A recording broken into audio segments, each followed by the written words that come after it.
আসসালামু আলাইকুম। বিদ্যার্জন অনলাইনে সবাইকে স্বাগতম। আজকে আমরা আলোচনা করব বাংলা সাহিত্যের একটি গুরুত্বপূর্ণ বিষয় চর্যাপদ নিয়ে। চর্যাপদগুলো মূলত গানের সংকলন। এর মূল বিষয়বস্তু বৌদ্ধ ধর্মমতে সাধন ভজনের তত্ত্ব প্রকাশ। সাধারণত বৌদ্ধ সহজিয়াগণ চর্যাগুলো রচনা করেন। চর্যাপদের কতজন কবির পদ পাওয়া গেছে এ নিয়ে মতান্তর রয়েছে। ডক্টর মোহাম্মদ শহীদুল্লাহর মতে 23 জন, সুকুমার সেনের মতে 24 জন।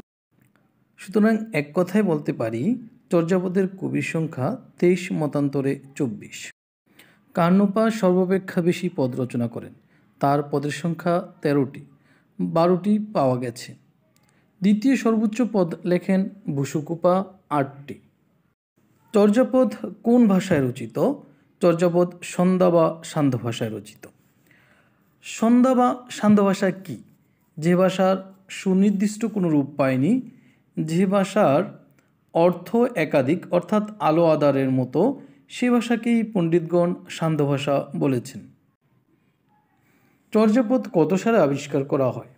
নেপালের রাজদরবার থেকে 1907 সালে আবিষ্কার করা হয়। চর্যাপদ কখন জনসম্মুখে আসে?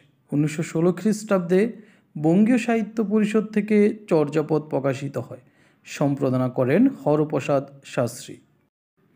চর্যাপদের সর্বাপেক্ষা প্রাচীন কবি কে?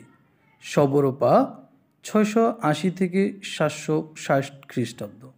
চর্যাপদের রচনাকাল সম্পর্কে কে কি বলেন?